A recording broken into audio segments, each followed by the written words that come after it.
বড়রা ভোজন গ্রহণ করেন, কথাবার্তা বলেন, হাঁটাহাঁটি করে বেড়ান। এবার ভেবে দেখুন, যখন এই উপবনের নির্মাণ হয়েছিল সেই সময় যদি এই মাটিকে সঠিকভাবে খনন না করা হতো, যদি তাতে সঠিকভাবে বীজ রোপণ না করা হতো, যদি কোনো সংঘর্ষ না হতো, পরিশ্রম না করা হতো, যদি চলতে চলতে পায়ে কাঁটা না বিঁধে যেত, তাহলে এই সুন্দর বন দেখে আমরা কি এই আনন্দ লাভ করতে পারতাম? কখনোই নয়। ধরুন কোনো নদীর তটে সুন্দর একটি বন আছে, সেই বনের আনন্দ লাভ করতে গেলে আপনাকে সেই নদী পার করতেই হবে। যদি সুখের নদীর কাছে পৌঁছতে চান, তাহলে তটে যে কাঁটা রয়েছে সেগুলোর সাথে সংঘর্ষ করতেই হবে। এই সংসারে যদি আপনি সুখ লাভ করতে চান, তাহলে সুখ লাভের এই যাত্রা শুরু করতে হবে সংঘর্ষ দ্বারা। তাহলে সংঘর্ষকে স্বাগত জানান, এর পেছনেই সুখ রয়েছে যা আপনার জন্য অপেক্ষা করছে। এবার হাসুন আর আমার সাথে ভালোবেসে বলুন, রাধা রাধা। সংসারে আমাদের জীবনের সবথেকে বড় দোষ কি আপনি জানেন? কেউ বলবেন লোভ, কেউ বলবেন লালসা, কেউ বলবেন অসত্য। দেখুন, দুঃখের মূল কারণ হলো পরিশ্রম না করা।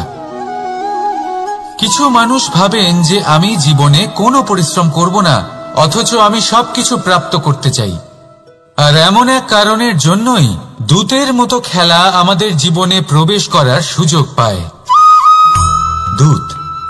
এই দূত আসলে কি? দূত অর্থাৎ কোনো পরিশ্রম ছাড়াই অন্য কেউ পরিশ্রম করে যা অর্জন করেছেন, যে সুখ সুবিধা অর্জন করেছেন, তা নিজের জন্য শুধুমাত্র একটা খেলার মাধ্যমে নিজের করে নেবার ইচ্ছে। আর এই ইচ্ছে অত্যন্ত বিনাশকারী হতে পারে। এই ইচ্ছে যদি আপনার বিবেক, আপনার মন, আপনার চেতনা, আপনার ভাবনা প্রবাহিত করে ফেলে, তারপরে আপনি চেষ্টা করতে শুরু করে দেবেন, আর সেইখান থেকেই আপনার পতন শুরু হবে। এই চেষ্টা করবেন যে অন্য কারোর জীবনের সমস্ত ধন, তার সমস্ত জীবন সম্পূর্ণভাবে নিজের করে নেওয়ার। কারণ প্রথমে আশা জাগ্রত হয়, আর এই আশা হতাশায় পরিণত হতে সময় লাগে না। এই হতাশা কুণ্ঠায় পরিণত হতে সময় লাগে না, কুণ্ঠা লোভে পরিণত হতে সময় লাগে না, আর এই লোভ প্রতিশোধ স্পৃহাতে পরিণত হতে সময় লাগে না। আর যখন এই সব কিছু হয়, আপনি দুষ্ট হয়ে যান। আর সবাই জানেন যে প্রত্যেক দুষ্ট ব্যক্তির পতন হলো অবশ্যম্ভাবী। তাই নিজেকে দূতের থেকে দূরে রাখুন আর পরিশ্রমকে নিজের কাছে টেনে নিন। জীবনে আপনার যা যা স্বপ্ন রয়েছে, যা আপনি করতে চান, শুধুই পরিশ্রম দ্বারা অর্জন করুন। তাহলে তাই করুন আর আমার সাথে ভালোবেসে বলুন, রাধা রাধা। জীবনে কিছু শেখা অত্যন্ত গুরুত্বপূর্ণ। এবার কি কি শিখতে হবে, সেই সব শেখানোর জন্য অনেক শিক্ষক রয়েছেন। কিন্তু কি শিখবেন না আর কি করবেন না, এটা আমাদের নিজের অভিজ্ঞতা দিয়ে শিখতে হয়। কিন্তু তার মানে এটা নয় যে যদি আপনাকে শিখতে হয় যে আগুনের তাপ কতটা, আপনাকে আগুনের মধ্যে হাত দিতে হবে। না, অন্য কারোর অভিজ্ঞতা দ্বারাও শিখতে পারেন। প্রশ্ন শুধুমাত্র একটাই যে আপনি কি শিখতে চান নাকি চান না। যদি আপনি এটাই ভাবেন যে আমি শুধুই নিজের অভিজ্ঞতা দ্বারাই শিখতে চাই, তাহলে জীবনকাল ছোট মনে হবে, অনেক কিছুই শিখতে পারবেন না। তাই নিজের সাথে সাথে বড়দের অভিজ্ঞতা দ্বারাও শেখা শুরু করে দিন। এই সংসারের অভিজ্ঞতা দ্বারা শিখতে শুরু করে দিন। আর এটা নিশ্চিত রূপে শেখা আবশ্যক যে কখন কি করবেন না, কোথায় থামতে হবে আর কোথায় থামবেন না। তাহলে আসুন আর আমার সাথে ভালোবেসে বলুন, রাধা রাধা। ভোজন। এবার ভোজন সংগ্রহ করার জন্য মানুষ কি না করেন, সবসময় চেষ্টা করতে থাকেন। ফসল উৎপাদনের জন্য অনেক পরিশ্রম করতে থাকেন, কিন্তু অনেক সময় অনেক পরিশ্রম করার পরেও ফসল ভালো উৎপাদন হয় না। এর কারণ কি? কারণ হলো এটাই যে আপনি পরিশ্রম হয়তো অনেক করেছেন, কিন্তু আপনার নজর তো সেই বীজের দিকে ছিলই না যা আপনি রোপণ করেছেন। সেই জন্য সব সময় কোনো বীজ রোপণ করার আগে তাকে পরখ করে দেখুন, তা অত্যন্ত আবশ্যক। আর সেইভাবেই যখনই কোনো কর্মের প্রশ্ন আসে, তাহলে সেখানে শুধুমাত্র পরিশ্রম যথেষ্ট নয়, সেই কাজের প্রতি আপনার কর্তব্য কি, আপনার উদ্দেশ্য কি, সেটা জানা হলো অত্যন্ত গুরুত্বপূর্ণ। তাই কর্ম করুন, কিন্তু সেই কর্মের প্রতি আপনার যা উদ্দেশ্য তার মাহাত্ম্য বুঝতে চেষ্টা করুন। তাহলে আসুন আমার সাথে ভালোবেসে বলুন, রাধা রাধা। জীবন, এই জীবনের সত্য কি? জন্ম, যেখান থেকে জীবন আরম্ভ হয়, নাকি সমাপ্তি? মৃত্যু, যেখানে জীবন শেষ হয়ে যায়। জীবনের সত্য এটা নয়, সব কিছু এটা নয়। ভালো করে ভেবে দেখলে কিছুই যায় আসে না যে আপনার জন্ম কোথায় হয়েছে, কিভাবে হয়েছে। এতেও কিছু যায় আসে না যে আপনার মৃত্যু কোথায় হবে, কিভাবে হবে। যায় আসে তখন, গুরুত্বপূর্ণ হলো এটাই যে জীবন আপনি যাপন করেছেন তার উদ্দেশ্য কি ছিল, কি ভাবনা নিয়ে আপনি বেঁচেছেন। এখন যদি আপনি এমন কিছু করেন যার দ্বারা এই সংসার আপনার থেকে জীবন যাপনের প্রেরণা পেতে পারে, মৃত্যুর পরেও আপনার কর্ম দেখে তা স্মরণ করে জীবনে বাঁচতে শেখেন, তাহলে তার তাৎপর্য হলো আপনি নিজের কর্মের দ্বারা, নির্বাচনের দ্বারা অমর হয়ে গেছেন। দেখুন, জীবনে দুশ্চিন্তা করা হলো বৃথা, মৃত্যুর ভয়ও হলো বৃথা। কারণ আত্মা কখনো মরে না, তাকে কেউ শেষ করতে পারে না, না কাল, না মৃত্যু, আর না সময়। যদি এমন কিছু থাকে যা আপনার আত্মাকে শেষ করে দিতে পারে, তাহলে তা আপনারই নিজের দুষ্কর্ম। তাই এই যে জীবনকাল আপনার কাছে রয়েছে, তাতে শুধু শুভ কর্ম করুন, দুশ্চিন্তা করা ত্যাগ করুন। এমন কর্ম করুন যা দেখে সংসার উচিত পথে চলে আসবে, শুভ কর্ম করবে।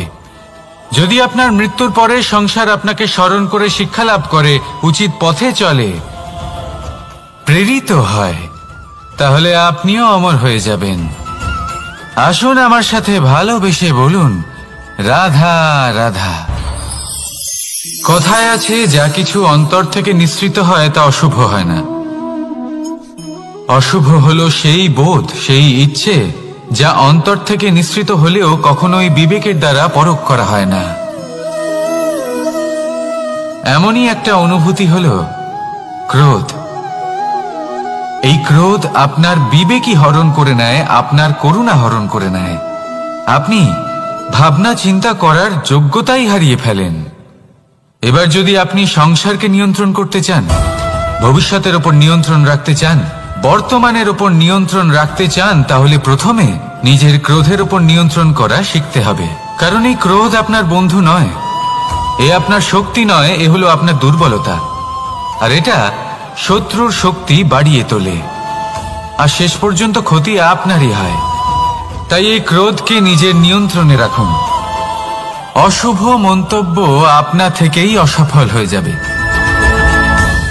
আসুন আমার সাথে ভালোবেসে বলুন, রাধা রাধা। প্রশান্তি জড়িত নিদ্রা মানুষের জীবনের একটা অত্যন্ত গুরুত্বপূর্ণ সুখ এবং প্রয়োজনীয়তাও। দেখতে গেলে এই সংসারের প্রত্যেক পশু পাখি, প্রত্যেক জীব অবশ্যই নিদ্রা প্রাপ্ত করেন, কিন্তু মানুষ, যার মধ্যে বিচার বিবেচনা করার শক্তি অন্যদের থেকে অনেক বেশি, তার কিন্তু ঘুমের কিছু সমস্যা অবশ্যই হয়। কি বলেন? তাই তো। এবার এর কারণ কি? চিন্তা। এবার চিন্তা আমাদের সবার জীবনে আছে। আমরা সকলে জানি যে চিন্তা কখনো আমাদের সাহায্য করে না, তাও আমাদের জীবনে আছে। কেন? চিন্তার মাধ্যমে কি কখনো কোনো সমস্যার সমাধান হয়েছে? অর্থের চিন্তা করলে কি অর্থ লাভ হয়? ভবিষ্যতের চিন্তা করলে কি ভবিষ্যৎ ঠিক হয়ে যায়? স্বাস্থ্যের চিন্তা করলে কি স্বাস্থ্য নিজে থেকেই ঠিক হয়? হয় না। তাহলে এই সব কিছু থেকে আমাদের একটা ছোট্ট শিক্ষা অবশ্যই লাভ করা উচিত। আপনিও আপনার কাঁধ থেকে চিন্তার এই বোঝা নামিয়ে ফেলুন, আর ইচ্ছে, এই সব ইচ্ছে একত্রিত হয়ে আমাদের মনে চিন্তা উৎপন্ন করে। তাই এই চিন্তাগুলিকে ত্যাগ করুন। প্রকৃতির প্রেমের উপর বিশ্বাস রাখুন। মনে রাখবেন, যিনি চিন্তামুক্ত হবেন তিনি চিতামুক্ত হবেন। সুখের নিদ্রা প্রাপ্ত করুন, আর নিদ্রায় যাবার আগে আমার সাথে ভালোবেসে বলুন, রাধা রাধা। মহাদেব, সেই দেবতা যিনি মহান, যাকে দেবতাদের দেবতা বলা হয়, যিনি হলেন আমার আরাধ্য। কখনো আপনার মনে এই প্রশ্ন এসেছে যে শিবকেই কেন মহাদেব বলা হয়, অন্য কোনো দেবতাকে কেন বলা হয় না? সেই কারণ মহাদেবের মধ্যে, ওনার মধ্যে এমন এক বিশেষ গুণ রয়েছে যা অন্য কারণ নেই। তা হলো নিঃস্বার্থ হয়ে মানুষের সেবা করা। যদি প্রয়োজন পড়ে, যদি সৃষ্টির পথে বিনাশের কালো মেঘ ছেয়ে থাকে, তখন নিজের প্রাণের চিন্তা না করে হলাহল পান করার জন্য প্রস্তুত থাকেন মহাদেব। আর এই অদ্বিতীয় ত্যাগের জন্যই শিবকে মহাদেব বলে ডাকা হয়। এবার যদি কোনো মানুষও নিঃস্বার্থ ভাবনার দ্বারা নিজেকে অর্পণ করে দেয় এই জগতের কল্যাণের জন্য, মানুষের সেবার জন্য, তাহলে তিনিও মহাপুরুষ, মহামানব হতে পারেন। যদি কেউ অভুক্ত থাকেন, তাহলে নিজের থালা থেকে অর্ধেক খাবার তাকে দিয়ে দিন। যদি কেউ অসুস্থ হন, তাহলে তাকে সেবা করার, চিকিৎসা করার চেষ্টা করুন। এই জীবন শুধু নিজের জন্য নয়, অন্যদের প্রতি, সমস্ত সংসারের প্রতি উৎসর্গ করুন। যদি এইসব মানুষ শিখে যান, তাহলে তিনি মহাদেবের পথে অগ্রসর হতে পারেন। যদি মানুষ নিঃস্বার্থ ভাবনার দ্বারা এই সংসারের সেবা করতে শিখে যান, তাহলে তিনি নিশ্চিত রূপে মহামানব অবশ্যই হতে পারবেন। আসুন আমার সাথে ভালোবেসে বলুন, রাধা রাধা। স্বর্ণ, হিরে, মুক্ত, মানিক, এই সব কিছুকে আগে পাথর বলা হতো। তাহলে এমন কি হলো যে এদের রত্ন বলা হয়?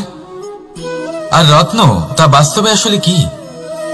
এটা হলো সেই পাথর যাকে আগে আগুনের তাপ সহ্য করতে হয়েছে, পরখ করা হয়েছে, যাচাই করা হয়েছে, এদের কাটার চেষ্টা করা হয়েছে, কিন্তু তারা কখনোই নষ্ট হয়নি, বরং তারা আরো উদ্ভাসিত হয়েছে, আরো উজ্জ্বল হয়েছে, এই সংসারে আরো প্রকাশ ছড়িয়ে দিয়েছে। সেই জন্য এরা হলো এত অমূল্য, সেই জন্য এরা হলো বহুমূল্য, সেই জন্য এদের রত্ন বলা হয়। এবার মানুষের কাছেও এই নির্বাচনের অধিকার রয়েছে যে আমরা শুধু পাথর হয়ে থাকব নাকি রত্ন হয়ে থাকব। কিভাবে? আমাদের জীবনেও অনেক সমস্যা রয়েছে, বাধা আছে, বিপত্তি আছে। আমরা সেই বাধার তাপে উত্তপ্ত হই, এই সমস্যা আমাদের কাটার চেষ্টা করে। অনেক মানুষ বিভিন্ন পরিস্থিতি আমাদের ভাঙার চেষ্টা করে, কিন্তু আমাদের নষ্ট হলে চলবে না। যেভাবে এই রত্ন সমস্যার সম্মুখীন হয়ে পাথর থেকে রত্ন হয়েছে, সেইভাবেই আমাদেরও আমাদের সমস্যার সম্মুখীন হয়ে রত্ন হয়ে উঠতে হবে, এই সংসারে প্রকাশের স্রোত হয়ে উঠতে হবে। তাহলে এটাই করুন আর আমার সাথে ভালোবেসে বলুন, রাধা রাধা। সংসারে সব থেকে বড় শক্তি আসলে কি? কেউ বলবেন শারীরিক শক্তি, কেউ বলবেন অস্ত্রের শক্তি, কেউ বলবেন জ্ঞানের শক্তি। ঠিক আছে, কিন্তু যদি আমি বলি সংসারের সব থেকে বড় শক্তি হলো শক্তি কোনো এক তথ্যের, আগে হ্যাঁ, তথ্য। এই তথ্য নিজেই কিন্তু খুব শক্তিশালী, অত্যন্ত শক্তিশালী অস্ত্র হলো এই তথ্য। আর সত্যি বলতে, অনুচিত তথ্যের থেকে অনেক বেশি ঘাতক হলো অসম্পূর্ণ তথ্য। যেরকম আজ শাম্ব রুক্মির সাথে করেছে, ওকে অসম্পূর্ণ তথ্য দিয়েছে, তার ফলে বিনাশ হলো। যদি এইভাবেই আপনার কাছেও কোনো অসম্পূর্ণ তথ্য আসে, আর যদি আপনি তা পরখ না করে দেখেন, যাচাই না করে দেখেন, আর নিজের কর্ম করেন, তাহলে উত্থানের বদলে আপনি পতনের সম্মুখীন হবেন, বিকাশের বদলে আপনার বিনাশ হয়ে যাবে। মনে রাখবেন একটা অত্যন্ত গুরুত্বপূর্ণ কথা, সঠিক তথ্য পাওয়া সঠিক তথ্য দেওয়ার থেকে অনেক বেশি গুরুত্বপূর্ণ। আশা করি এই কথা আপনি বুঝেছেন। জীবনে যখনই কোনো তথ্য আপনি পাবেন, সেই বিষয়ে ভেবে দেখুন, পরখ করে দেখুন, যাচাই করুন, তারপর নিজের কর্ম করুন। আর আমার সাথে ভালোবেসে বলুন, রাধা রাধা। ধর্ম এবং প্রেম, এই দুই হলো একই মুদ্রার দুই পিঠ। যদি এদের মধ্যে কোনোটা নষ্ট হয়ে যায়, তাহলে দ্বিতীয়টাও থাকে না। কখনো ভেবেছেন এমন কেন হয়? তার জন্য আগে আপনাকে বুঝতে হবে যে ধর্ম আসলে কি। ধর্ম সেটাই যা এই সংসারের প্রত্যেক মানুষকে একে অপরের সাথে সুখ এবং শান্তিতে থাকতে প্রেরণা যোগায়। এই প্রেরণার আধার হলো প্রেম।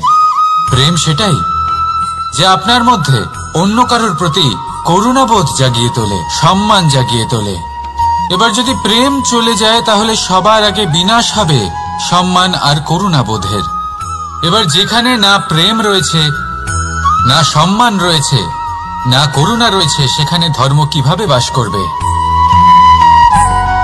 অশুভ ইচ্ছে জাগ্রত হয়ে ওঠে, ক্রোধ জাগ্রত হয়ে ওঠে, অহংকার জাগ্রত হয়ে ওঠে, আর তারপর আরম্ভ হয় অধর্মের।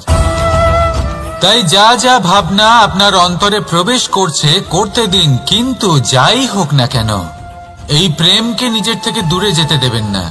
এই প্রেমকে চিরকাল নিজের কাছে রাখুন, নিজের হৃদয়। আর এই প্রেম ভাব নিয়ে বলুন, রাধা রাধা। মানুষের জীবনে উন্নতি লাভ করার জন্য তিনটি স্তম্ভের প্রয়োজন হয়। প্রথম স্তম্ভ শিক্ষা। এই শিক্ষা আমাদের জ্ঞান প্রদান করে।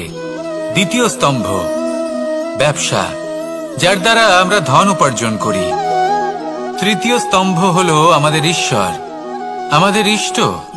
এনার সাথে যদি আমরা জুড়ে থাকতে পারি, তাহলে এমন একটা মানসিক বল আপনি লাভ করবেন যেটা এই সংসারে আর কোথাও পাওয়া সম্ভব নয়।